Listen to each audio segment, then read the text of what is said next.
Oi, gente. Para quem estava no YouTube e veio agora para o Meet, eu peço desculpas pelo problema que a gente teve. Como está gravando, eu vou começar um pouquinho de novo, então desculpa se eu ficar repetitiva, mas enfim, vamos lá. Para quem está vendo depois da gravação ou para quem está chegando agora, que só pegou o link do Meet, boa noite. Essa palestra, essa mesa redonda vai ser para discutir o racismo nas instituições de ensino superior. Para quem não me conhece, meu nome é Bárbara, eu sou aluna do 8º semestre de Direito do INSEUB, e eu queria começar agradecendo ao Ágora, que em parceria com o Centro Acadêmico de Biomedicina e o Diretório Acadêmico de Relações Internacionais, promoveu esse espaço para que a gente pudesse discutir esse tema tão importante, que eu queria começar lembrando vocês que acho que a ideia para debater esse tema do pessoal do Ágora deve ter surgido exatamente porque a gente está em novembro, e esse novembro tem sido chamado nas redes sociais de Novembro Negro, porque a gente tem debatido muito a questão do racismo, da gente pensar a Semana da Consciência Negra, não só o Dia da Consciência Negra, que no caso é amanhã, dia 20 de novembro. Eu acho que vocês já devem saber, mas só contextualizando, a consciência negra, ela teve esse dia, decretado no dia 20 de novembro, porque foi exatamente a data de falecimento de Zumbi, o último líder do Quilombo dos Palmares, uma das maiores resistências ao regime escravagista no Brasil. E falando o que eu tinha mencionado agora há pouco, lembrar o nome de Zumbi e dar um dia para a consciência negra é algo muito importante, é um dos elementos essenciais no processo de reparação histórica que foi muito mal feito no Brasil no período pós-abolição. E aí, lembrar nomes de pessoas negras na história que não tiveram seu devido reconhecimento, que foram invisibilizadas e ainda são invisibilizadas, são importantes e é por isso a importância dessa mesa redonda. Especificamente falando de outros nomes, eu sou coordenadora de raça e etnia junto com a Isa, que vai se apresentar aqui depois, e exatamente o que a gente tem feito no Reintegrar, na nossa coordenação, é tentar levantar esses nomes dessas pessoas que foram invisibilizadas e apagadas da história e ressignificar, dar espaço para que as pessoas possam conhecer essas figuras que foram tão importantes, que fizeram parte da nossa história, permitiram a gente estar aqui hoje.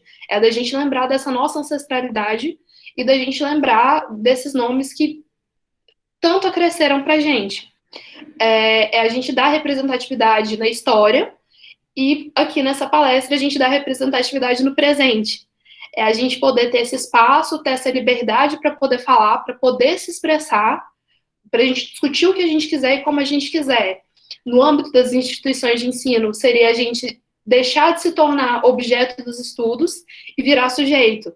Da gente poder criticar o que a gente quiser e falar de todo e qualquer tema. Seja a gente poder se expressar e pensar isso no âmbito das instituições de ensino é essencial para a gente poder discutir o epistemicídio. A gente poder pensar como as nossas vozes ainda são frequentemente caladas no âmbito das instituições de ensino. Por que ainda é tão difícil produzir pesquisa, não só no Brasil, mas como no mundo? Especialmente como essa produção de pesquisa é complicada e ela é agravada pelo fator racial.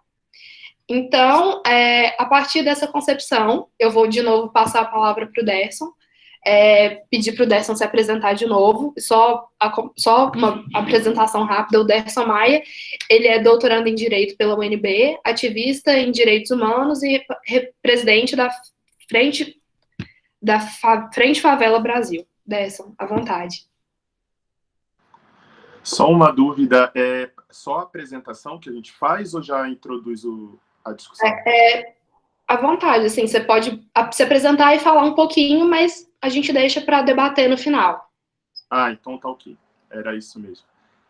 Então, como eu já fui apresentado, eu sou o Derson Maia, sou da Frente Favela Brasil, da Presidência Nacional. A gente é uma organização política que luta pela libertação do povo negro,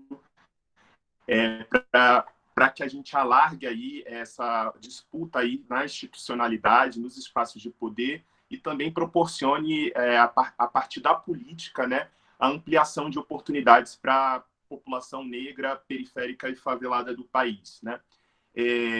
Acredito que essa data, né, essa semana do Novembro Negro é uma semana que a gente precisa, de fato, destacar, ocupar os espaços que a gente tem dentro das instituições a qual pertencemos, dizer que nós existimos enquanto vidas negras, enquanto pessoas negras que somos cabeças pensantes, né, que somos sujeitos da nossa própria história, como a Bárbara colocou anteriormente.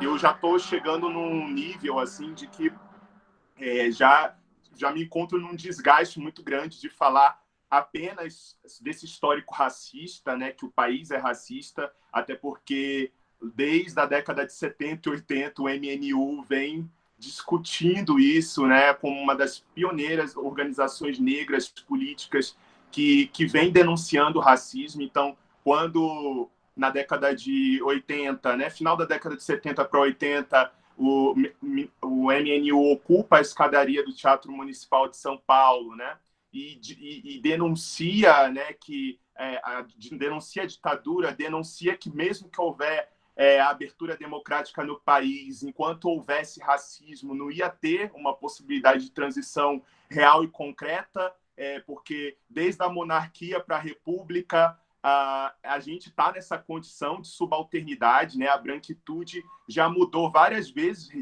de regime, de modelos políticos, e ainda continuou nos desumanizando enquanto pessoas negras. E quando a Coalizão Negra por Direitos, que é uma organização que o Frente Favela Brasil também faz parte, coloca que enquanto houver racismo não haverá democracia, é a reatualização desse debate, né? Ainda nesse século 21, 2020, a gente ainda está debatendo essa questão racial e essa possibilidade que a gente quer tanto de romper essas barreiras que o racismo coloca para que a gente possa ser entendido e compreendido enquanto sujeitos da nossa própria história, né? Então, é um pouco essa introdução, basicamente, que eu queria fazer aqui, e dizer que eu estou muito feliz com essa oportunidade de estar aqui conhecendo mais uma galera que está disposta a ocupar esses espaços e debater aquilo que, de fato, é importante para que o nosso povo negro consiga ter esse reconhecimento que a gente luta e os nossos ancestrais lutaram há tanto tempo. É isso. Obrigada, Derson. Passar agora a palavra para o Jonatas. Jonatas, eu vou te apresentar rapidinho, mas você fique à vontade para se apresentar depois. Você também vai ter mais ou menos esses 5, 10 minutinhos. Para o pessoal que está acompanhando a gente, o Jonatas, ele é bacharel em teologia pela Faculdade de Teologia. Você me corrige que eu não vou saber pronunciar, desculpa. Roquemã? Isso. Ele é estudante de Relações Internacionais aqui também do CEUB. Ele é CEO da Associação de Bem-Estar dos Menores Africanos, ABEMA, e idealizador e coordenador dos projetos Assumir, Projeto Interáfrica e Programa REMI. Fica à vontade, Jonatas. Boa noite, galera. Eu sou Jonatas, como eu já fui apresentado agora. Eu sou africano, especificamente de Guiné-Bissau. Eu, pela graça de Deus, idealizei um projeto, uma organização que chama Associação de Bem-Estar dos Menores Africanos. É uma organização social civil sem fim lucrativo que preza, luta e promove direitos de crianças e adolescentes africanas. Mas não só na África, também aqui no Brasil, a gente tem operado, inclusive é registrado aqui no Brasil, nós temos operado bastante, desenvolvemos projetos para ajudar as crianças e adolescentes aqui. E também, recentemente, nós começamos um projeto que chama Assumir, a Agência de Segurança e Sustentabilidade de Imigrantes e Refugiados aqui no DF, e que luta para poder, de fato, também defender os direitos de imigrantes e refugiados. E, na base disso, nós criamos um programa que chama REMIR, que é Rede de Mentores, né, de Imigrantes e Refugiados, que está sendo implementado agora. Enfim, eu queria, de fato, agradecer, né, a Ágora que me convidou, né, para poder fazer parte desse painel lindo e conhecer essas galera maravilhosa que tem lutado bastante em prol dessa causa, que nós estamos discutindo hoje. Bom, a minha fala vai, de fato, mais focalizar no tema mesmo, né, que é o racismo nas instituições do ensino superior, que eu acho que é importante a gente discutir isso dentro da universidade, porque nas universidades é ali que vai ser formado, preparados futuros homens, futuros líderes que vão, de fato, participar no processo de desenvolvimento do país. Eu acho super importante a gente falar sobre racismo dentro das universidades, certo? Eu quero só falar um pouquinho sobre o acesso dos alunos negros nas universidades.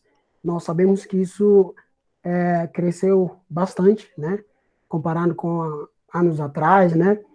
Mas, mesmo assim, a gente tem muitas dificuldades, por exemplo, na área de pesquisadores, igual a Isa acabou de falar, que ainda enfrentam dificuldade para se destacar no universo científico, né? Para a gente poder, de fato, entender isso, vamos só fazer algumas questões que eu acho importante a gente pensar nisso. Por exemplo, quantos professores negros você já teve, né? Ou tem no seu curso de graduação? Vamos dar um exemplo na nossa faculdade mesmo, que é a faculdade Uniceub, praticamente. Desde que eu comecei o curso de Relações Internacionais, acho que eu conheci a Renata. Renata era coordenadora no meu primeiro semestre. E, enfim, não sei se eu conheço mais outro professor, né? Mas para a gente poder entender essa questão de racismo nas universidades ou nas instituições de ensino superior, vale a pena a gente fazer essas perguntas. E, por exemplo, algumas inovações científicas e novas tecnologias, né? Quantas delas são desenvolvidas por pesquisadores negros, né? A gente sabe que nós temos quadros, a gente tem muitos homens e mulheres capacitados, mas, enfim, não está tendo oportunidade de se destacar, de ser visto mesmo. Então, eu acho importante a gente poder, de fato, debater esse assunto para que, de fato, essa situação possa ser superada. Até aqui é a minha fala. Obrigado. Muito obrigada, a gente agradece a sua presença, eu acho que é uma participação que vai contribuir bastante. Eu vou passar agora a palavra para o Marivaldo Pereira. O Marivaldo, ele é mestre em Direito pela USP, foi secretário de Reforma do Judiciário, secretário de Assuntos Legislativos e secretário executivo do Ministério da Justiça. Ele foi o primeiro ministro negro interino da Justiça. Marivaldo, sinta-se à vontade para complementar a sua apresentação, e você também tem esses 5, 10 minutinhos para falar. Boa noite a todas, boa noite a todos.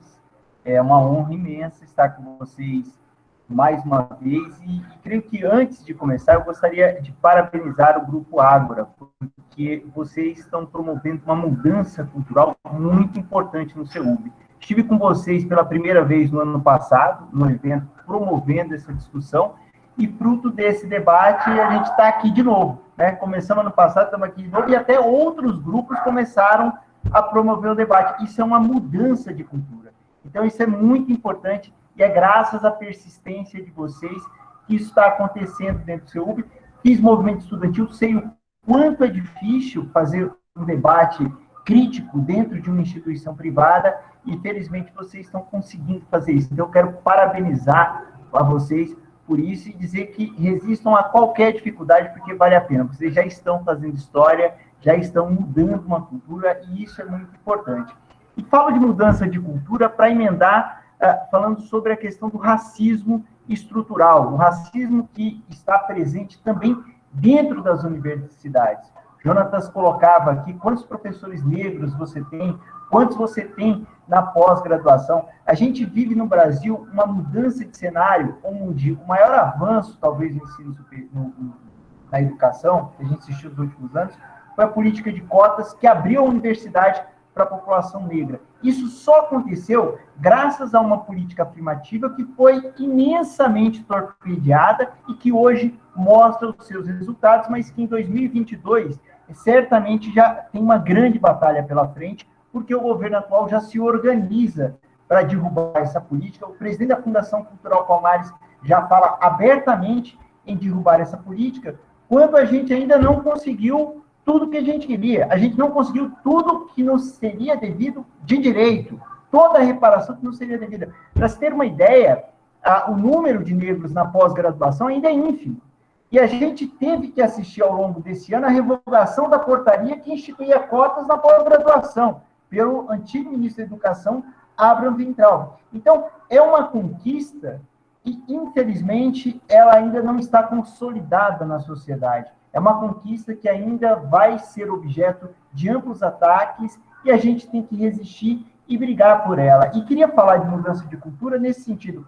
A política de cotas, quando você abre a universidade para a população negra, você começa a mudar uma cultura. Você começa a trazer para a universidade uma realidade que até então era estranha. Vou dar um exemplo. Quando eu fazia direito na USP, um professor, ele era indignado com o fato dos estudantes terem que trabalhar. Para ele, o estudante tinha que ficar o dia inteiro na universidade estudando latim, estudando...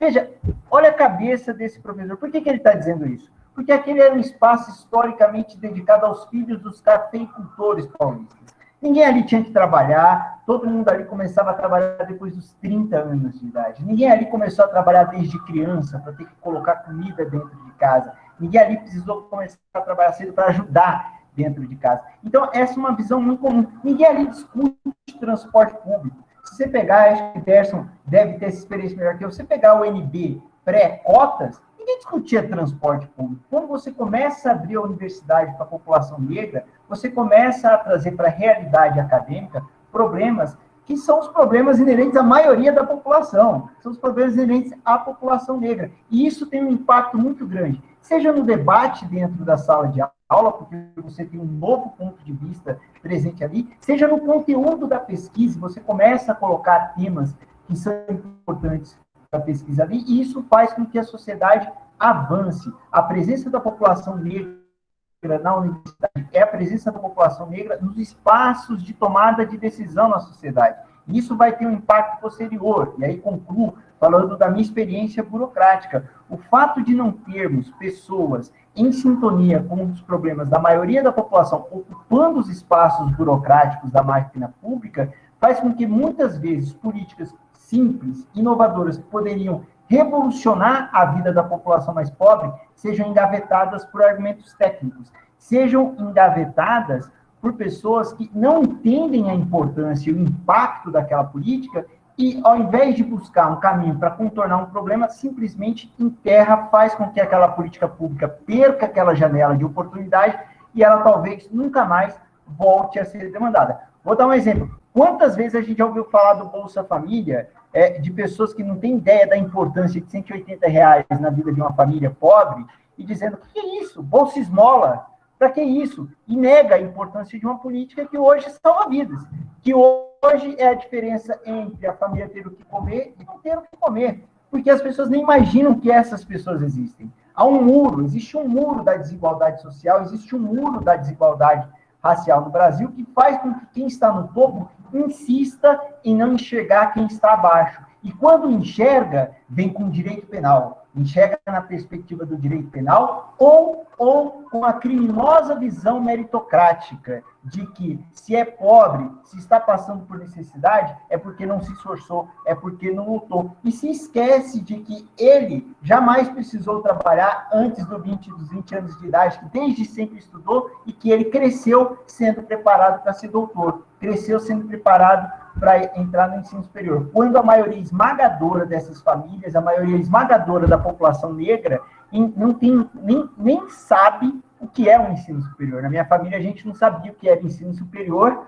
Quando eu não entrei na universidade, conto muito essa história, e estava triste, minha mãe falou, ué, mas você não tinha na USP? Eu falei, não, mãe, eu estava fazendo o cursinho do Grêmio Politécnico da USP. Não tinha a menor ideia. E assim é com a maioria das famílias brasileiras. Então, essa democratização do acesso à universidade é imprescindível para que a gente rompa com esse histórico de exclusão social e essa conquista seja passada de geração em geração e a população negra passe a inserir, não apenas na universidade, que, na minha opinião, é sim um espaço de tomada de decisão da sociedade, a universidade, que você influencia na pesquisa, influencia no debate crítico e na formação das pessoas, mas também que passe a ocupar a burocracia, que passe a ocupar a magistratura, o Ministério Público, a Defensoria Pública, o Legislativo, e aí a gente tem as conquistas recentes da democratização do acesso a recursos para fazer campanha, enquanto nós não conseguirmos alcançar esse estágio de ocupação desse espaço de tomada de decisão,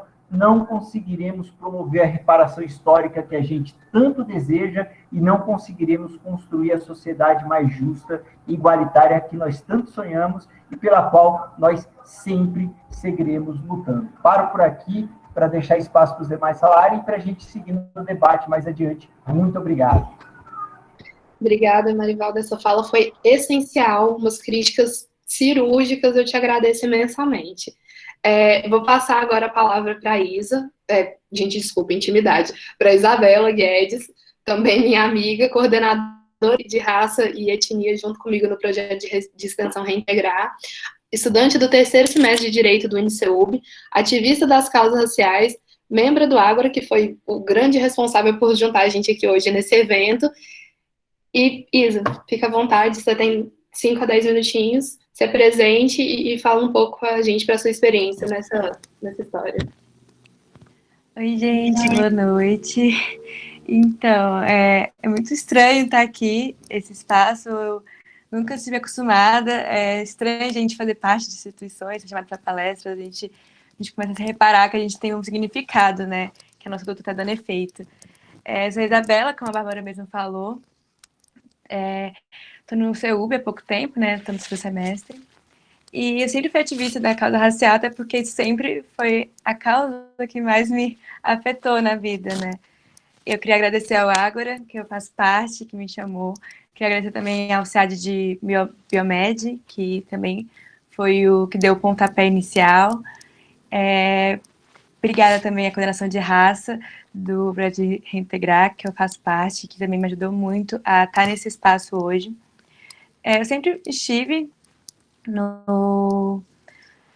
instituição particular, desde quando eu entendo por gente, nunca frequentei espaços de ensino público, e, portanto, eu sempre estive presente com o racismo, né, nas instituições particulares.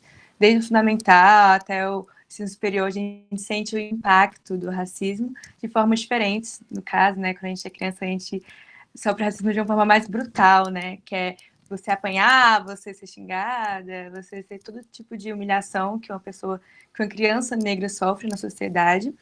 Mas, a partir do nível que você vai crescendo, você sofre outro tipo de racismo, mais velados, e às vezes mais doídos, porque você se sente, às vezes, realmente jogado de lado. E quando a gente vai entrando no espaço universitário, a gente aprende que ou a gente fala, ou alguém vai tomar nosso lugar e vai falar por nós, e a gente vai perder a nossa oportunidade de crescermos e de tomar nossos espaços. Então, a gente aprende a falar sempre mais alto, a ter que gritar, a ter que levantar o tom de voz, a nos colocar sempre presente, mesmo na frente de professores, ter que debater com professores, explicar, porque, apesar dele ser um doutor, dele ser um mestre, ele não sabe a realidade de uma pessoa preta. Ele sabe muito, tem o seu conhecimento na sua área, mas ele não sabe o que é ser preto. E, portanto, ele tem que também nos escutar e nos ouvir, e isso é um debate constante de uma pessoa preta, o dia inteiro ter que lutar sobre você mesmo, lutar pelo seu lugar, pelo seu espaço, ou não ter nada, ou saber que a partir do momento que você sair, você vai ser só mais um qualquer, porque infelizmente ser preto no nosso país é saber que a gente tem que ser o melhor de tudo, porque senão vai ter uma pessoa mediana que vai roubar nosso lugar. Então, é um pouco da minha experiência, né, da instituição particular, que eu sempre vivi, e queria agradecer essa oportunidade de falar um pouco com ela, e vou falar um pouco menos, né, porque eu vou deixar para poder falar mais no debate, mas eu queria agradecer muito essa oportunidade, muito bom saber que tão nova, né, tenho 19 anos, faço 20 agora esse mês, mas saber que já tem um espaço e eu tenho uma voz a ser ouvida, isso me faz, me dá esperança de lutar, de me manter firme na luta e nessa causa que, para mim e para nós, como pretos, faz todo sentido de ser constantemente lutada. Muito obrigada. Obrigada, Isa. A gente agradece a sua participação. Eu vou passar agora a palavra para a Sara. A Sara, ela é mestranda em imunologia pela ICB-USP, habilitada em biotecnologia pela UNB e bacharel em biomedicina pelo UniCeub. Mas, Sara, fica à vontade para se apresentar também. Você tem o mesmo intervalo de tempo. Deixa aqui sua experiência antes da gente passar para o debate. Obrigada, gente. Primeiro, muito obrigada pelo convite.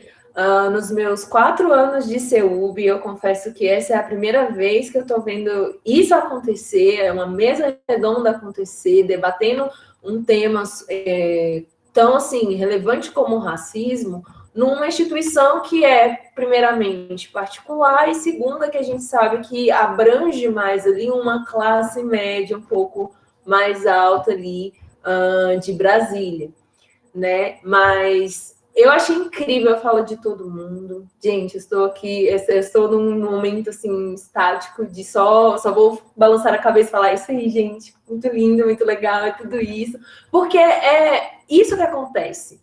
Assim, minha experiência, seja no ensino médio, meu ensino médio foi em escola pública, eu sou oriunda de escola pública, meu ensino superior vindo do CEUB numa instituição particular e agora pós-graduação numa instituição pública aqui em São Paulo, na USP. Então, assim, alguns pontos que eu consigo claramente destacar, que todos os meus colegas já falaram, que é a realidade de uma pessoa negra, dentro do âmbito acadêmico, dentro de um lugar de fala que ele precisa ter, mas que às vezes é nos tirado, é isso, assim. O primeiro ponto é essa questão para mim, é muito clara essa romantização do sofrimento, que vem para a gente como meritocracia, né? É porque se você se esforçar, você vai conseguir, ou você não chegou ali por falta de esforço. E aí é todo o processo que o Marivaldo, se não me engano, né? Ele comentou, e eu falei assim, gente, é isso. Como é que as pessoas não podem ver isso? Como é que elas não estão vendo isso? Isso é o que acontece. E não somente esse ponto, mas o ponto da questão de você, pessoa negra, e aqui eu vou puxar a sardinha para nós, mulheres negras, que eu acho que a gente toma nas costas 2 vezes, ser mulher, ser negra. A gente tem que provar o tempo inteiro que nós somos o suficiente, que nós somos tão bons quanto. E isso me acompanhou na minha jornada acadêmica, na minha jornada de mercado de trabalho. É esse ponto de você ter que provar o tempo inteiro, você tem que dar 110%, enquanto tem gente que dá 20% e é colocado no mesmo patamar, né? Colocado ali na mesma linha, no mesmo, como se tivesse todo mundo no mesmo grupo, no mesmo esforço, e não é. Claramente não é, né? E outro ponto é essa questão de você, pessoa negra, eu, mulher negra, Sara, me encontrar no lugar que eu estou. Então, atualmente, estando no departamento de imunologia da USP, eu, às vezes, não me encontro, ou seja, eu não vejo outra pessoa negra ali, naquele mesmo momento que eu não encontro professores, e isso, às vezes, é muito triste, porque a gente acaba ficando isolado ali numa bolha, que quando você vai expor, ou vai, por exemplo, falar algo que os nossos colegas aqui já comentaram, isso acaba se tornando mimimi, ou tem uma empatia leve, aquela coisa, nossa, é isso mesmo. Mas, assim, não viveu, então é uma coisa muito linear, muito... o bichinho foi atropelado, nossa, ele morreu. Gente, a sensação que eu tenho é essa, quando você fala de um sofrimento, de uma realidade como pessoa negra, num âmbito que você não se encontra, você não tem outra pessoa que vai falar, nossa, é isso mesmo, caramba, eu também passei por isso, né? Também tive essa situação. Então é um pouco complicado, a gente se debate com essa pseudo-empatia e ainda tem que se degladiar com essa romantização total desse sofrimento, de que o sofrimento é lindo, é muito bom, quem lutou, quem apanhou para chegar ali. Gente, mas por quê? Se tem gente que chegou lá tomando todinho, não precisa fazer esforço nenhum, né? Simplesmente só precisou estar ali. Alguém falou, olha, vai. A pessoa só tem que ir. E a gente tem que... É jogado num tanque, tem que lutar com o que aparecer na frente. E a gente chega cansado em um ponto, né? Então, eu tô achando fantástico essa iniciativa de vocês. Achei incrível, realmente, o CEASA, o diretório acadêmico, vocês estão de parabéns. faltava isso no CEUB, assim, realmente não tinha esse momento de fala, e eu estou muito feliz por estar aqui e estar vendo isso acontecer também. Obrigada, gente. Obrigada, Sara. Agora que todo mundo já se apresentou e deu um pouquinho do relato, eu vou abrir para perguntas. O pessoal que está aqui no chat, fique à vontade. Enquanto isso, se vocês quiserem compartilhar alguma outra experiência, eu acho que a gente fez aqui algumas críticas muito importantes, né, da gente pensar essa questão de não é só uma luta de classes, porque existe o fator racial, a gente pensar essa questão feminina, porque a gente já tem que se provar muito como mulher, a gente já tem que se provar muito como negra, e o fardo de ser uma mulher negra é muito pesado. Enfim, se vocês quiserem contar alguma história enquanto isso, se vocês quiserem deixar algum relato, porque eu acho que experiência de racismo não falta, né? Experiência, assim, na minha vida, que nem eu comentei, eu sempre estudei em ambiente privado, e se já é difícil no âmbito público, no privado você quase não tem ninguém, você é sempre, ou quase sempre, uma das únicas alunas negras da turma, você nunca tem um professor ali para que vá se importar, ou até, eu acho que a gente pensar dentro da questão das escolas, a gente pensar em leis como a lei que obriga você a ensinar a história brasileira, a história afro-brasileira, e nunca ter tido esse tipo de cumprimento. Você nunca vê esse tipo de nome, você não vê essa questão. Então, assim, eu acho que todo mundo aqui já passou por várias coisas, e a importância, que nem a Sara falou, da gente ver esse espaço agora, da gente sentir que a gente tem um lugar confortável, é essencial, porque a gente nunca se sente, a gente nunca tem esse espaço, e o racismo é uma coisa que machuca, e machuca visceralmente, a gente sempre tenta se proteger e se defender dessas experiências, mas a gente nunca está preparado, né? Eu li recentemente o livro da Grada Quilombo, eu não sei se vocês conhecem, que chama Memórias da Plantação, e ela fala isso, a gente se prepara, a gente pensa, não, na próxima vez que eu ouvir tal comentário racista, eu vou agir dessa forma, e não adianta. A gente pensa, não, da próxima vez eu vou agir diferente, e não adianta a gente querer mudar porque o comportamento não é nosso. Eu não sei vocês, mas eu tenho meio que os meus mecanismos de defesa, né? Porque a gente sempre vai criando. Quando eu escuto algum comentário racista, tem uma música que eu sempre escuto, que é do BK, que, tipo assim, são meus 5 minutos de paz para eu falar, eu não vou chorar, eu vou ficar bem. Quando é alguma coisa mais pesada, eu vou e assisto Felicidade por um Fio, porque eu sempre achei que aquele filme representa a história de quase toda mulher negra sobre cabelo, que é uma coisa que seria só um cabelo, mas a gente vê muito na universidade, isso também é uma coisa que machuca. Eu já tive que ter debates dentro da universidade, de perder uma hora de almoço, para eu poder explicar para a pessoa por que eu estava incomodada de ter visto uma pessoa branca de trança, de como aquilo me machucou. Como a apropriação cultural não está tão diferente assim de um epistemicídio, não está tão longe de outras formas de racismo que a gente vê dentro da universidade, na sociedade, em todos esses aspectos. Então, antes que eu me delongue mais, gente, que eu sou um pouco prolixa, vocês fiquem à vontade, os outros debatedores, os outros palestrantes abram o microfone, contem as histórias de vocês, enquanto a gente aguarda o pessoal do chat com as perguntas.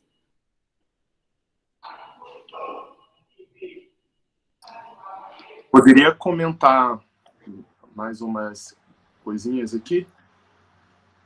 Então, eu deixei na apresentação para ser mais genérico e não entrar muito no tema, justamente porque eu acho mais prático a gente entrar naquilo que está incomodando aí muitas pessoas. Muitas pessoas, às vezes, nunca lidaram tanto com o tema, né? Assim, então, nesse espaço da universidade, até porque, por se tratar uma instituição privada, às vezes falta espaços de debate assim fora da sala de aula, né? Então é importante um pouco isso. Mas o que eu queria dizer, basicamente, assim, sobre essa questão da experiência, né? Toda a minha vida eu estudei em escola pública, né? E agora numa instituição de ensino superior também fazendo doutorado, mas basicamente a graduação e após também toda a instituição pública. e sou fruto da política de cotas, né, da universidade pública, enfim. E eu, quando eu cheguei na UNB, mesmo com a implementação da política de cotas já rolando há 4 anos, né, ela foi uma das pioneiras nas universidades federais a adotar a política de cotas. O primeiro curso que eu fiz foi Ciência Política. Eu e mais uma moça éramos os únicos negros da turma inteira, numa turma que era de 50 pessoas. Né? Isso porque tinha reserva de vaga para a política de cotas há 4 anos na universidade. Isso porque eu entendi o que era a política de cotas, porque o Afroatitude, junto com outros movimentos negros da UNB, visitaram a escola pública que eu estudava para falar, incentivar nós, enquanto adolescentes negros, a fazerem a inscrição na universidade optando pela política de cotas, né? E aí, claro, com debate, com avanço, assim, quando a gente entra na universidade e a gente vê que mesmo com a política de cotas, a presença negra ainda é muito aquém, né, da representatividade que existe na sociedade, né? Nós somos mais de 56% da população brasileira, ou entre 54 a 56%, e não há essa proporcionalidade dentro da instituição de nível superior, né? Até hoje ainda não há. Saiu um estudo falando que agora mais de 50% dos estudantes de ensino superior das universidades públicas se autodeclararam negros, né, e tal. Mas a gente sabe que há uma série de problemas, né, na implementação da política, principalmente depois que foi só pelo SISU, de as universidades não fazerem todas elas a verificação, né, as comissões de verificação de autodeclaração racial. Isso faz com que alguns dados, né, sejam maquiados dentro da própria realidade do ensino superior. Porque você vai ainda hoje na UNB, você vê muito mais negros, você vai em várias instituições federais pelo país, tive a oportunidade na época, quando fui diretor da Uni, de viajar e conhecer várias universidades. Você via a presença de pessoas negras, mas muitas universidades que eu visitei, que tinha 60% assim, de autodeclarados pretos estudantes, você entrava em várias turmas, várias salas, você não via essa proporcionalidade dentro dos diversos cursos, né? E isso não refletia realmente a realidade. Então, eu vejo que a gente tem uma luta muito grande ainda pela frente, não só em defesa da política de cotas, a continuidade delas nas instituições federais, mas também nas instituições privadas, né, fazer com que todos nós, principalmente vocês que tiveram essa experiência de pretos únicos, né, que eu acho que eu também, apesar de eu estudar na escola pública, porque minha mãe foi professora de escola pública, então mesmo quando nós ascendemos para a classe média e tivemos mais oportunidades, minha mãe fez a opção de que eu e minha irmã, permanecêssemos na escola pública, numa ideia de construir, de contribuir com a qualidade da escola pública. Mas foi uma questão que, em algum momento na nossa vida, foi uma escolha, né? Mas fora a escola pública, que eu tinha muitos colegas pretos, porque era essa a realidade da escola pública, onde a população preta está, nos outros espaços da sociedade, né, eu sei o que é ser preto único, né? Eu sei que é você entrar num prédio que você é a única família negra. Eu sei do que é fazer, às vezes, um curso de inglês, né, quando eu era mais jovem, e ser o único pessoa negra, não da sala, mas da instituição que os meus pais me matricularam. Então, assim, se vocês tiveram outras oportunidades para além de estudar em instituição privada, eu sei que é vocês serem o único negro do clube, a única amiga negra de todas as colegas que você tem, o exemplo, né? A pessoa negra que não pode errar porque você sabe muito bem que você é o único ou você é a única. E isso gera em nós algumas frustrações também, em algumas sobrecargas na nossa potencialidade, voltando assim para o âmbito acadêmico, né, que eu queria destacar aqui. Isso prejudica muitas vezes a nossa potencialidade e aquilo que a gente precisa, muitas vezes, contribuir com os espaços que a gente está. Porque a gente fica com uma sobrecarga sobre os ombros e muito sem um espaço de dividir isso, né? E eu acho que esse espaço que o Ágora está proporcionando talvez seja um espaço de alívio para pessoas que passaram uma trajetória acadêmica quase que inteira, de 14 anos, talvez, de estudo, contando com a pré-escola, ou 10 anos de estudo, sem ter um espaço de conversar com outras pessoas negras sobre o que é ser, né, esse preto único dentro desse espaço, dentro da academia, né? Então, eu acho que isso é uma questão que faz com que outras pessoas brancas também possam refletir, principalmente quando a gente ouve muito, mas você não acha que é exagero demais você achar que você merece estar em determinado espaço, por exemplo, com a questão da política de cotas, só pela cor da pele e não pelo mérito, e não pela inteligência, né? Diante de tudo isso que a gente está falando, quando eu falo que eu estou cansado de debater essa questão do racismo, é porque eu simplesmente falo assim, olha, engraçado, porque eu acharia natural estar no espaço que eu estou só pela cor da pele se eu fosse branco. Porque a naturalização do racismo é essa explicação que você está dando. Porque você vê em vários espaços de destaque da sociedade aquilo que já foi falado aqui, não lembro se foi pela Bárbara ou por uma outra pessoa, de pessoas que não têm, às vezes, todas as habilidades, né, todas as capacidades desenvolvidas para estar em determinados espaços, todavia estão justamente pela cor da pele, por uma empatia branca que a Cida Bento coloca na sua tese de doutorado de psicologia da USP como pacto narcísico da branquitude. Que é isso, assim, se eu sou branco, se eu vivo a experiência branca, né, que é esse lugar do privilégio, da branquitude, não importa o currículo da outra pessoa, se é indígena, se é negra e tal, eu vou ter empatia com os meus pares, né? Eu vou proporcionar visibilidade para os pares. Então, o que explica, né, para finalizar, epistemicídio também, que foi muito citado aqui, é isso.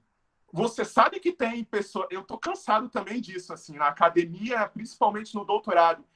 Eu acho o máximo a Grada Quilombo. Eu acho o máximo. Tá, então por que você não cita na sua tese? Então por que você não dá aula sobre isso? Né? Eu estou cansado de ficar explicando sobre racismo e as pessoas se compadecerem. Eu não preciso de compadecimento. Né? A gente não precisa fazer um evento desse para ficar um se compadecendo com o outro. Então, eu vou aproveitar a audiência aqui de vários colegas, amigos brancos que estão aqui. Por favor, né, vamos avançar nessa pauta junto com a gente. Vamos incorporar a pauta antirracista na prática, né? E vamos não só apenas, eu como pessoa branca, me compadeço, apoio, vou abrir esse espaço para a gente falar, mas concretamente, quantos autores negros você vai citar no seu TCC? Concretamente, quantas pessoas negras você está dando oportunidade para fazer essas pessoas pretas no CEUB avançarem?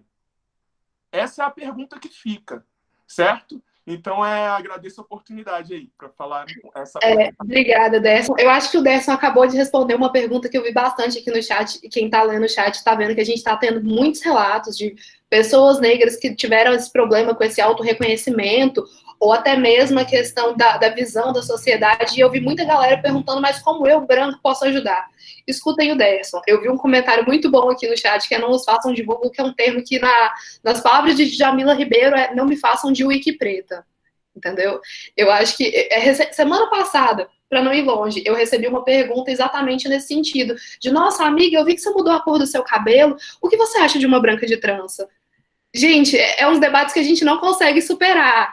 Todo dia a gente está nas mesmas teclas, a gente não, o debate do racismo não avança porque a galera branca não tem interesse. É como se só a gente preto tivesse que discutir, porque o problema é só nosso, sendo que quem pratica violência são eles. Então, só complementando o que o Derson falou, respondendo as perguntas do chat de como vocês brancos podem ajudar, simples. Escutem pessoas negras, venham para palestras que nem essa, leiam autores negros, citem autores negros na pesquisa de vocês, porque eu fui acusada esse mês passado de racismo reverso, porque eu fiz um artigo falando exatamente sobre o enfrentamento do racismo no Brasil, passei por esse ponto que o Derson falou, citando o Adilson Moreira, de que os juízes, eles se identificam junto com os promotores e com os autores do crime de racismo que são brancos e não estão nem aí para as vítimas negras. Então, escutem sobre racismo, estudem sobre racismo. Vocês querem dar o Google para fazer uma pesquisa raça? Joguem no Google termos racistas e tirem eles da vida de vocês. A gente tem que avançar nesse debate, a gente tem que ir para outras questões mais sérias, porque o debate no movimento negro, ele já está 200 anos na frente e ele não consegue chegar 200 anos na frente na sociedade. Quando a gente pensa na sociedade brasileira, quando a gente inclui os brancos no debate, porque os brancos ficam presos na mesma questão. Eles não conseguem romper com esse ciclo de ficar batendo nas mesmas teclas, de querer insistir numa meritocracia que não existe. Se vocês não estão no mesmo ponto de partida, não existe você falar em meritocracia no Brasil. Então, assim, retomando, leiam, escutem, deem espaço. Ficar exatamente na pergunta do é negro ou é preto. Não sei, eu não te pergunto se é para eu te chamar de branco ou caucasiano, não me pergunta, me chama pelo meu nome. Então, assim, só para passar agora uma pergunta que eu achei muito interessante, eu acho que a Sara vai ser a melhor pessoa para responder, mas quem quiser fica à vontade. Perguntaram como levar essa decolonialidade para as ciências exatas e as ciências biológicas, como que a gente traz esse debate? Porque eu acho que quando a gente pensa no direito ou nas relações internacionais das ciências humanas, isso geralmente a gente tenta através da pesquisa, né? Apesar do epistemicídio e do silenciamento. O que, citando de novo a Grada Quilombo, a máscara, né? A gente está ali com aquela máscara que a gente não pode falar. Então, Sara, se você quiser complementar como fazer isso nas ciências exatas, eu acho que foi uma pergunta que vai além desse debate do mais do mesmo. Uma crítica, uma pergunta interessante. Tá, obrigada, Bárbara. Assim, eu achei. Ai, Wiki preta, eu tô parada nesse termo, gente. Porque é isso? Não, gente, pelo amor de Deus, para de preguiça. Se eu consigo pesquisar, vocês conseguem pesquisar também. Né? Discutir. Eu tenho um professor que ele fala assim: discutir a rebiboca da parafuseta. Tá ali naquele ciclo infinito para não discutir uma coisa relevante. Né? Mas, assim, voltando à pergunta com relação a ciências biológicas, ciências exatas. Até um ponto que eu queria comentar é com relação a essa citação de cientistas negros, né? Gente, é triste, mas você tem que cavar para achar, sabe? E não é porque não tem, mas são tão inviabilizados, são tão são tornados invisíveis de um jeito tão grande que a gente tem que realmente procurar mesmo. Assim, eu participei de um congresso essa semana chamado Elas Fazem Ciência, que teve aqui na USP, e a professora Sônia Guimarães é uma professora do ITA, doutora em física, acho que foi, se eu não me engano, ela foi a primeira mulher negra a ser doutora em física, e é uma das únicas professoras negras do ITA. Ela trouxe para o debate dela, assim, cientistas negras, atuais. Ela trouxe real. Ela falou, olha, essa aqui é a doutora, ela é formada em tal, é uma mulher negra. E, assim, sempre que ela terminava, ela, como no caso o congresso era Elas Fazem Ciência, ela sempre deu ênfase em 2 pontos: mulher negra. E é incrível o impacto que isso tem no ambiente. Assim, como as pessoas não conseguem reagir, um ambiente dominado de pessoas brancas, claro, elas não conseguem reagir, elas ficam assim, nossa, isso existe? E para a gente ter um impacto grande nisso, de olhar e falar, a primeira doutora em física negra, caramba, que incrível! Então, é uma coisa tão emocionante para a gente, e às vezes para a maioria branca, ó, que domina aquele espaço, que legal, né? Assim, uma coisa bem... Mas eu vou falar, assim, um pouquinho da minha experiência dentro da área acadêmica, dentro das ciências biológicas. Acho que é aquele ponto que eu já comentei, que é com relação a você sempre ter que provar que você é tão capaz quanto. Né? Sempre tem que estar ali sendo testado todos os dias, o tempo inteiro, que enquanto você está dando o seu 110%, pode vir uma pessoa que vai dar os 50% e vai ser equiparado com você. Né? Então, dentro da área acadêmica, isso, infelizmente, é um peso real para a gente. É um peso muito real para a mulher, é um peso muito real para a mulher negra. Né? Até um ponto de, por exemplo, essa semana eu estava discutindo com uma colega minha que é branca, e falando para ela, eu gostaria muito de fazer o meu doutorado fora do país, para ter essa experiência, né?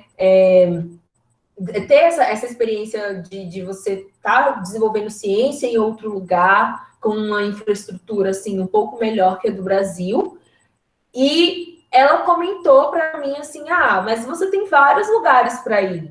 Não se preocupa, tem vários lugares que você pode ir. E na minha cabeça eu falei para ela, então, Aline, não é bem assim vários lugares para ir. Eu tenho que pensar em 2 pontos. Eu sou latina e sou uma mulher negra. Né? Eu não posso simplesmente cair em qualquer lugar. E por que isso? Porque a gente sabe que não é só no Brasil que existe racismo, claro. Mas você sair de um ambiente igual ao Brasil, que tem um racismo tão exposto, e ir para um lugar que tem um racismo um pouco velado, também te poda academicamente. Porque é mais do mesmo, é você sair daqui e ir para outro lugar e ter que provar mais uma vez o seu 110% de que você também é capaz, de que você também merece estar ali e tem a mesma capacidade, a mesma competência das outras pessoas que estão ali. Então, dentro da área acadêmica, da minha experiência, o que mais me dói, que eu posso dizer, assim, que mais me dói é isso, de você ter que provar por A mais B o tempo inteiro a sua competência, enquanto tem gente que está só ali e pronto, ela é automaticamente competente. E o grande paralelo que você vê é a cor da pele. Né? Claríssimo isso, a cor da pele. E o lugar de espaço que ela está. É como se tivesse assim, você não pertence aqui, então você tem que me provar porque você está aqui.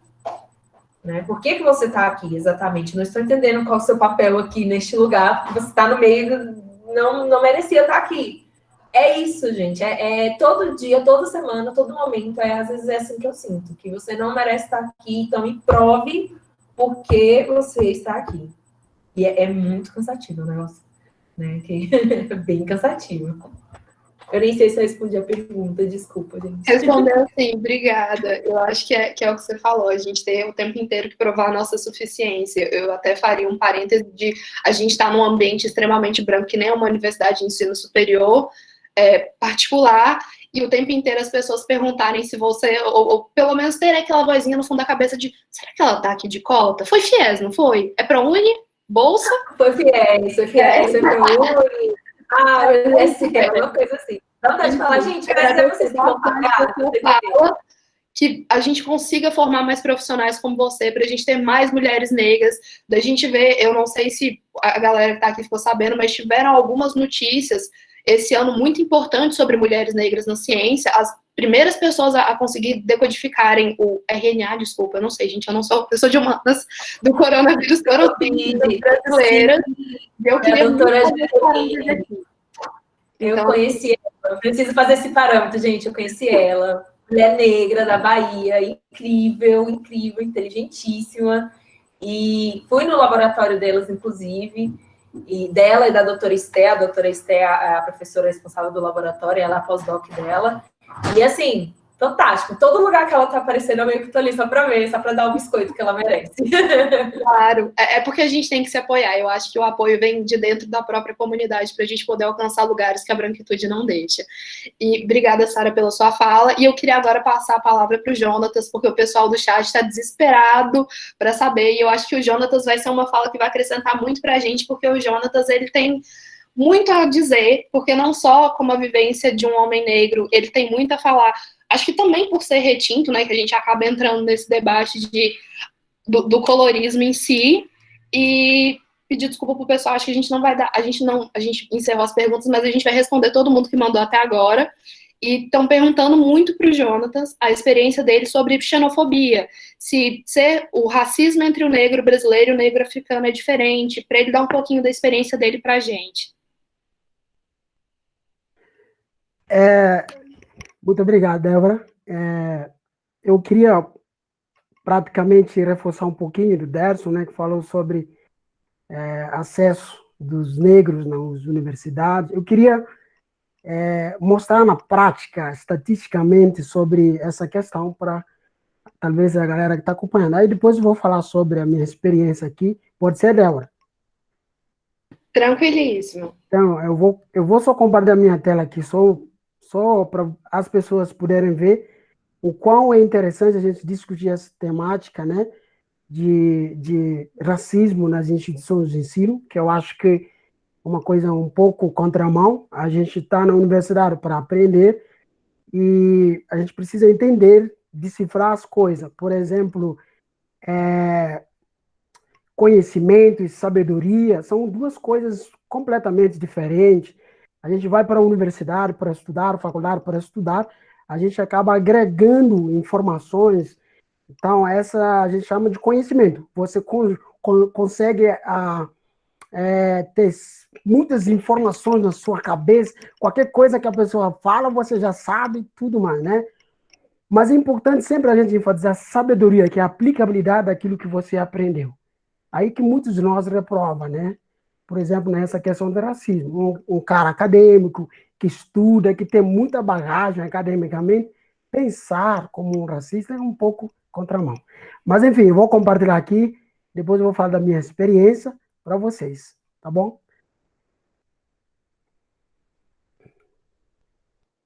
Rapidão.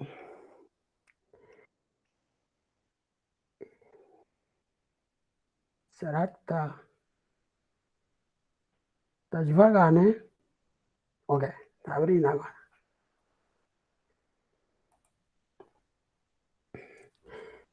Isso. Então, aqui, galera, vamos ver essa estatística que foi. Essa pesquisa foi feita em 2016. Para aqueles que já conhecem o jornal Nexo, né? É um jornal que eu gosto muito de acompanhar, narra muita coisa sobre racismo. Vocês estão vendo aqui, Débora, certo? Estamos sim. Então, aqui, ó, vocês estão vendo, aqui essa parte vermelha aqui é preta, né?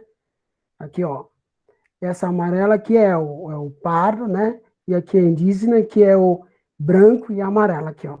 Vocês estão percebendo aqui a diferença? Aqui, ó, nos cursos, né? Raça, cor, nos 50 principais cursos, né? Que foi feita a pesquisa.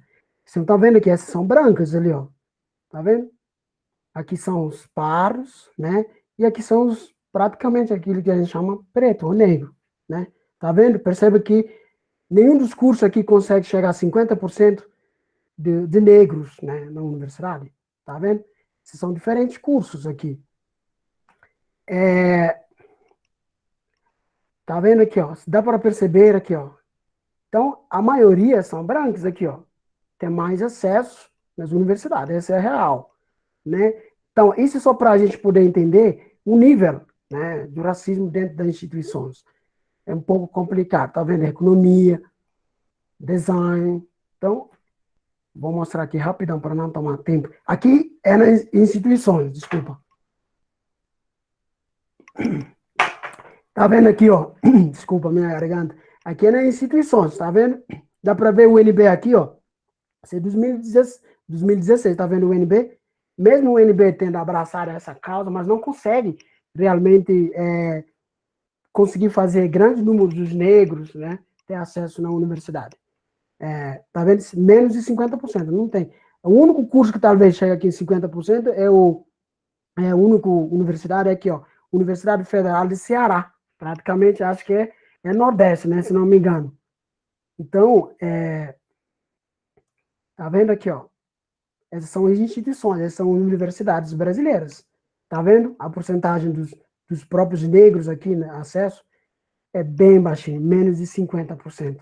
Menos. Aqui raça, cor, por tipo de instituição, tá vendo? Aqui, na instituição pública federal, aqui, ó, menos de 25%, ou acho que é menos de 10%, tá vendo? E os brancos, tá vendo aqui, ó, acho que é 70 tal por cento. E aqui, ó, no privado, com fins lucrativos, por exemplo, aqui nós temos menos que, acho que menos de 6% aqui, ó. Eles são pardos, eles são brancos, e aqui é amarelo. Não sei se tem pessoas amarelas aqui no Brasil, não sei. Mas aqui, ó, enfim, tá vendo a diferença? É muito grande, é muito grande.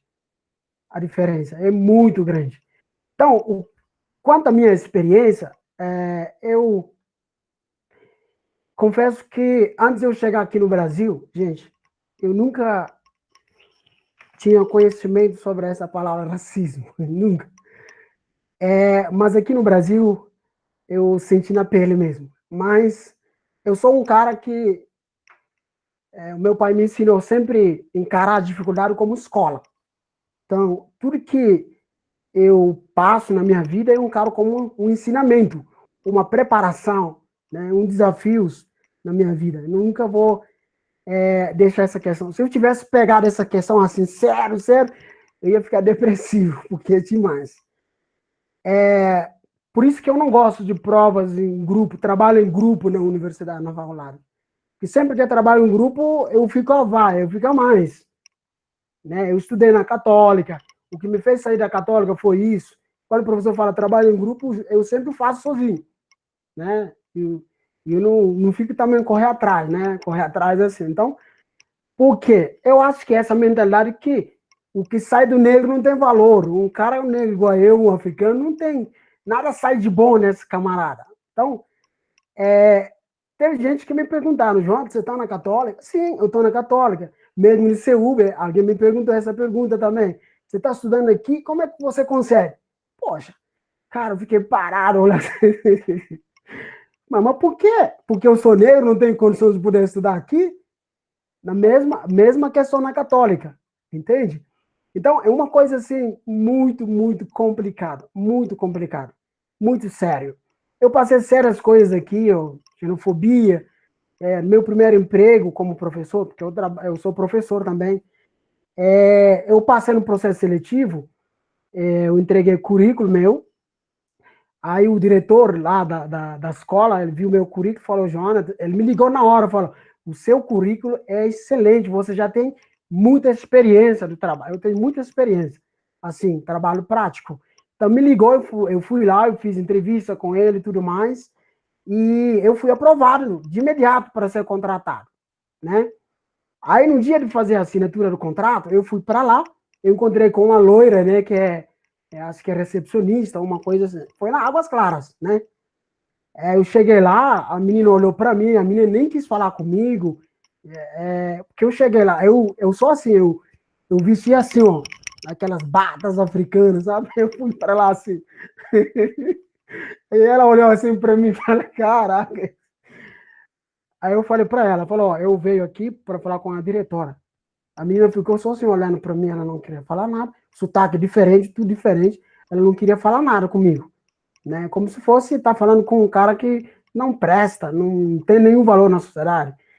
E falando com ela, a diretora logo ouviu a minha fala, né? Ela saiu logo e ela me chamou, Jonatas, você está aqui há quanto tempo? Eu falei, estou aqui mais de meia hora falando, a minha não está me respondendo, não sei o que foi, o que está acontecendo. Aí ela me falou, sério? Eu falei, sim, ela não quis falar comigo, não sei por quê. E a diretora ficou bem chateada com ela, ficou bem brava, e ela me chamou, entrou dentro, e a diretora queria desempregar ela logo na hora, mas depois eu falei com ela, falei, não, deixa ela ir trabalhar. Mas, enfim, não continuou, foi expulso por causa desse pensamento. Então, eu acho que é muito importante a gente trabalhar essa questão. Eu acho que na universidade é bom, mas eu acho que é tarde demais na universidade. Porque a pessoa que tem construção, tem uma mente construída ao longo dos anos, né, tem um como é que eu disse, palavras, esqueci a palavra, que tem uma mentalidade já formada, né, para desconstruir no espaço de 4 anos, eu acho difícil. 4 anos, 5 anos, eu acho um pouco complicado. Por exemplo, um agricultor que planta árvores, né, pode ser mangueira, laranja, ele tem possibilidade de poder corrigir a posição dessa árvore quando ela é menor ainda, né? Se está crescendo desequilibrado, pode dar um jeito para ficar equilibrado. Mas se deixar crescer, ficar maior, para desequilibrar, colocar na posição correta, acho que tem que derrubar. Não tem jeito, já era. Então, eu acho que é lá no ensino primário que essa temática tem que ser discutida. Eu tô com receio de falar lá em casa, não vou falar assim, mas quero falar nas escolas primárias, a gente tem que discutir isso. Por exemplo, na escola que eu trabalho, que é o Colégio Bianco, vocês devem conhecer como professor, amanhã, sábado, a gente vai ter um debate enorme sobre esse assunto, né? Para desconstruir aquela, como é que fala, estereótipos que realmente vem construído desde a infância, fase da adolescência, até na universidade eu acho um pouco complicado. Mas vale a pena, eu quero parabenizar o pessoal da Ágora que está organizando isso. Eu não sabia da Ágora na universidade, lá não conheço, eu conheço só DCE, não conheço, inclusive eu trabalho nos meus projetos em parceria com o DCE, eu não conheço, não sabia, entendeu? Mas agora eu estou sabendo, fico muito feliz, e muito feliz. Eu acho que é muito importante. Ninguém quer ser rejeitado, ninguém, gente, ninguém quer ser rejeitado. O ser humano precisa de 3 coisas: amor, aceitação e reconhecimento. Se não tiver isso, meu amigo, ele não vai ficar lá. Pode ter certeza, vai sair fora, porque é uma coisa natural. E a gente passa todo mundo sendo rejeitado completamente, é um pouco estressante. Mas vamos nessa luta, pode demorar, mas um dia a gente consegue superar essa questão. Muito obrigado. Obrigada, eu acho que a sua fala foi muito importante e trouxe uma lição muito valiosa da gente aprender na dor e aprender na dificuldade. E acho que nesse sentido teve uma pergunta muito importante aqui no chat que eu queria puxar para o Marivaldo, que eu acho que ele vai poder falar bem com a gente, que foi assim, vou ler aqui. Um ponto sensível na autodeclaração que eu me questiono é o que aconteceu nessas eleições municipais de 2020 com a implementação da cota para candidaturas negras, com o fundo eleitoral. Ao mesmo tempo em que é uma iniciativa muito benéfica, o que ocorreu foi um aumento expressivo das candidaturas negras. Digo assim por causa dos negros, entre aspas. Digo assim porque muitos dos candidatos mudaram sua cor na ficha do sistema de candidaturas, e acho que vai claramente pela foto que o candidato era branco. O problema é tão profundo que mesmo conseguindo conquistar essas iniciativas legislativas, quando na prática quem tem leva em cima. E me pergunto como prosseguir. Marivaldo, eu acho que você é a pessoa que está aqui que mais vai ter gabarito para falar sobre isso. Eu adoraria ouvir o que você tem a dizer sobre isso. Vamos lá, vou tentar. Queria antes cumprimentar a Carolina Saraiva, que está acompanhando a gente aqui, esteve na mesa com vocês no ano passado, nos prestigiando aqui. Bom, aliás, cumprimentar o Jonatas pela fala maravilhosa, mas muito demais te ouvir, falando sobre a experiência de alguém de fora aqui no Brasil que enfrenta, e é muito forte, o racismo somado à xenofobia é algo que é muito pesado aqui no Brasil e muito bom ouvir seu depoimento. Eu queria colocar um ponto sobre essa questão das fraudes às cotas, né, que aparece também no acesso à universidade, aparece muito fortemente e vira e mexe é utilizado como pretexto para atacar as cotas. Então, muita gente vem falar, não dá para ter porque está tendo fraude. E aí, o próprio, ao invés de se pensar, vamos ajustar o sistema para evitar que isso aconteça e dar continuidade a uma política que é extremamente importante, a reparatória, ao invés de se pensar nesse caminho, se tenta pegar o problema para atacar a própria política de cotas. Isso aconteceu muito no Bolsa Família. Muita gente fala, tem muita fraude no Bolsa Família e tal. E essa abordagem, muitas vezes, vem na perspectiva não de se aperfeiçoar o sistema, mas sim de atacar a política pública. Acho que esse é um cuidado muito importante que a gente tem que ter. Acho que essa criação de cotas para acesso à estrutura para a campanha eleitoral, para candidaturas negras, começou agora, é extremamente importante e já vem trazendo resultados. Se a gente pegar o resultado dessas últimas eleições e repercutiu muito nas redes sociais os posts do Mídia Ninja, é impressionante, está começando a mudar, é uma mudança que está vindo e essa alteração é extremamente importante. Como a gente vai combater as fraudes? Da mesma forma que a gente já está evoluindo em relação às cotas nas universidades. a criação de comissões com critérios para eleger os membros dessas comissões que vão fazer essa avaliação dos recursos, vão fazer a avaliação das denúncias, e assim a gente vai amadurecendo. Com toda política pública é assim. Não há política pública que você nasce pronta e acabada e blindada a qualquer tipo de fraude. Não há. Simplesmente não há. Isso é fruto de um amadurecimento. A política pública vai amadurecendo, vai avançando e a gente vai combatendo isso. Agora, um ponto é central. Participação. A população negra tem que estar atenta, tem que participar, tem que denunciar, porque senão a política não evolui, não amadurece. Mas, acima de tudo, evitar o discurso que use essas fraudes para atacar a política. Porque muitas vezes, o que eu mais vejo, principalmente na grande mídia, é a imprensa mal intencionada, usando qualquer fraude que tenha uma política que favorece a base da população para atacar a política em si e não cobrar uma evolução para a melhoria e aprimoramento dessa política para que ela chegue exatamente a quem necessite, não a aproveitadores que tentam burlar as normas para distorcer a política.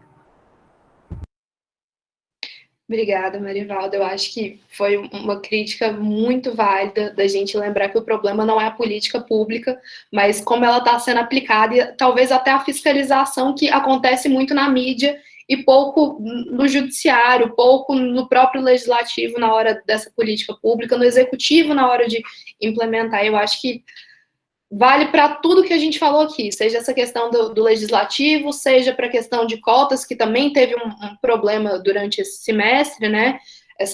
Durante esse momento de pandemia, principalmente pelo Twitter, eu vi muita gente expondo pessoas que fraudaram cotas para acesso às universidades, e eu achei que foi um ponto essencial. Muito obrigada pela sua fala. E agora, eu queria passar a palavra para a Isa. Eu vi muita gente aqui no chat contando histórias nesse sentido de autodeclaração, os problemas entre ser retinto, não ser retinto, todo esse debate de sou mais ou menos negro, essa questão eu vi, inclusive, gente problematizando para a gente poder debater aqui a questão da palavra pardo. Enfim, eu queria ouvir de você, Isa, como é que você se sente em relação eu acho que a Isa, a gente já tem mais uma intimidade, a gente costuma, depois das reuniões do Reintegrar da nossa coordenação, a gente fica um tempinho a mais conversando. E, enfim, quem precisar ir embora, gente, quem estiver em aula agora, à vontade, e acho que o Marivaldo também tinha compromisso, vocês podem ficar à vontade para sair, é só porque o assunto é bom, então a gente ainda tem um pouco para falar. Acompanhando, quando eu precisar sair, eu aviso. Então tá, a gente está adorando sua presença, você acrescentou bastante. E direcionar, Isa, como você se sente em relação à palavra pardo e como que está essa questão do que a gente tem falado aqui sobre essa questão do uso dessa palavra, seja no ensino superior, seja esse problema, o afrobege, que é um que eu escuto muito, da gente ficar debatendo esse fator racial sobre essa perspectiva de classificação de tonalidades e como isso tem repercutido também nas instituições de ensino superior. Oi, então, antes de falar sobre a pergunta, né, eu queria falar um pouco sobre o que o Marivaldo falou sobre o sistema de cotas. Acho que a maioria das pessoas, principalmente aqui do ensino particular, não tem noção de como é o sistema de cotas, assim, na íntegra. Eu tentei passar pelo PAS, para a UNB de Direito, eu fiquei em 7º lugar nas cotas, só que são 4 vagas.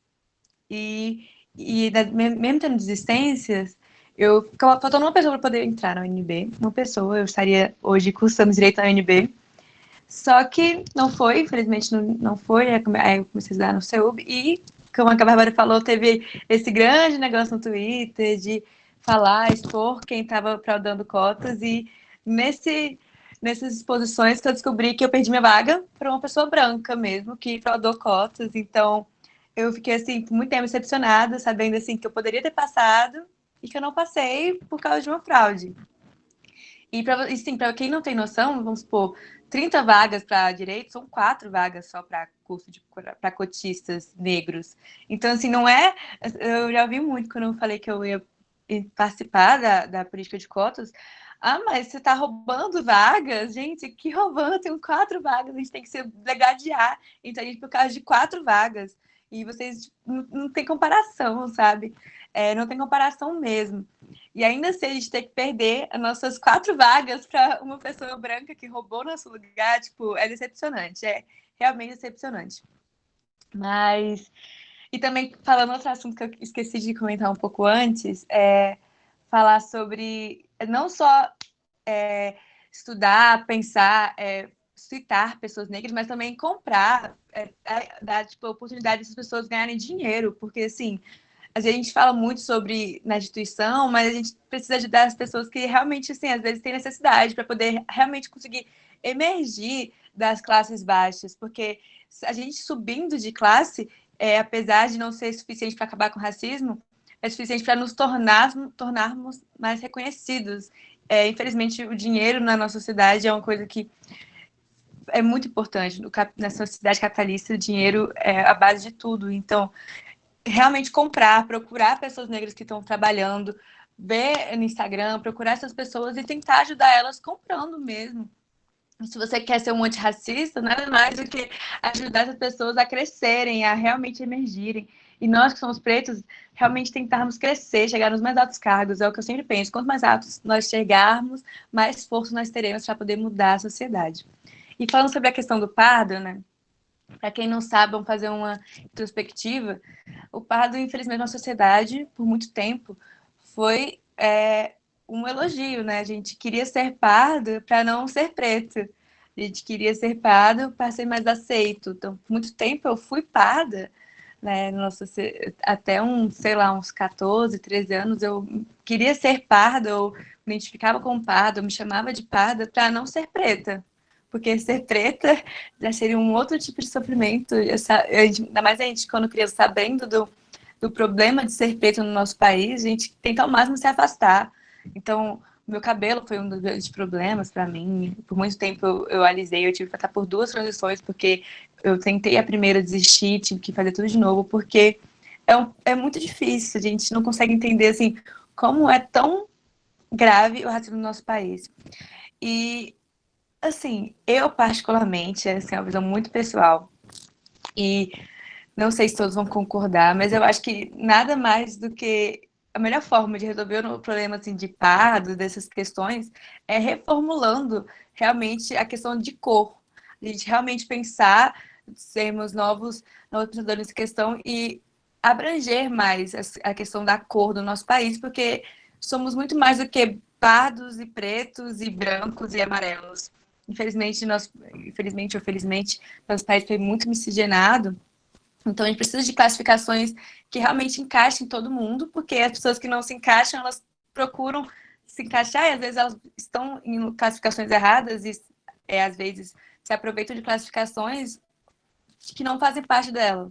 Então, o pardo, para mim, é muito isso. Assim, muitas pessoas brancas consideram pardo, muitas pessoas negras consideram pardo, sendo que não era para ser assim, não era para ter causado tanta dúvida, era para ser. A identificação deveria ser uma coisa de realmente reafirmação e não de mais dúvida e constrangimento. Então, a minha concepção, realmente, o que a gente deveria fazer no futuro, pensar mesmo nessa ideia, é em trabalhar novas classificações de cores que abrangessem mais a nossa sociedade, tão misturada como nossa sociedade é. Mas para as pessoas pretas que não sabem o que são, vocês são pretos, assim, não tem muito o que falar. Nada mais do que, às vezes a gente questiona, não é só cor de pele, mas também nossos traços. Claro que a cor de pele é o principal. Não adianta ter traços e não ter a cor, mas os traços é muito necessário você, para no espelho, se identificar, ver seus traços, ver seus ancestrais e entender que você é preto e se aceitar e entrar na luta. Quanto mais pessoas para o movimento, quanto mais forte o movimento for, mais a gente consegue fazer mudança no nosso país. Não sei se respondi a pergunta. Respondeu sim, respondeu. Eu acho que é exatamente esse ponto, de trabalhar na autoestima desde o ensino básico, que nem o Jonathan tinha falado também, porque só na universidade não dá. A universidade é um bom ponto de partida para a gente poder ter esse senso crítico, mas molda muito na infância a questão do cabelo, a questão de ser a figura do negro único que o Derson tinha falado, que a gente vê, seja nos nossos debates, na interação social, seja nessa questão da escola. Eu acho que eu, como você, pessoa que estudou sempre em ambiente de instituição de ensino privado, vivenciei isso também. Enfim, eu acho que foram falas muito importantes aqui hoje, foi um espaço muito importante. Para quem quiser ser antirracista de verdade, vocês tiverem anotado os nomes, porque não faltou hoje aqui, foi referência, né? Para a galera que tinha perguntado como ajudar no debate. É isso, leiam pessoas negras, escutem pessoas negras, participem de debates. Se vocês quiserem fazer alguém de Wikipreta, seja para promover um bom debate. Nossa, li uma matéria interessante. Será que você tem alguma opinião diferente sobre isso? Para a gente entender que a figura do negro único é isso. Não é porque eu estou aqui, sou uma pessoa negra falando que eu represento a opinião de todos os negros. É essa a importância da representatividade que o Marivaldo tinha falado também. Então, assim, eu queria agradecer a todos vocês que falaram, porque foram falas maravilhosas, foram experiências muito boas compartilhadas aqui hoje. Eu queria de novo agradecer o Espaço Ágora por ter permitido a gente ter esse espaço, permitir essa experiência da gente poder falar aqui. Eu acho que falta muito isso na universidade. Agradecer também o pessoal de Biomed, a galera de biomedicina, junto com o pessoal de relações internacionais, arrasaram em organizar isso aqui. Foi uma palestra que, apesar do primeiro contratempo inicial, a gente nem percebeu porque fluiu super bem, foi muito bom. E eu acho que a gente conseguiu, pelo menos, acrescentar um pouquinho a mais na vida de algumas pessoas. Então, agradecer a todo mundo pela presença, gente. Boa noite.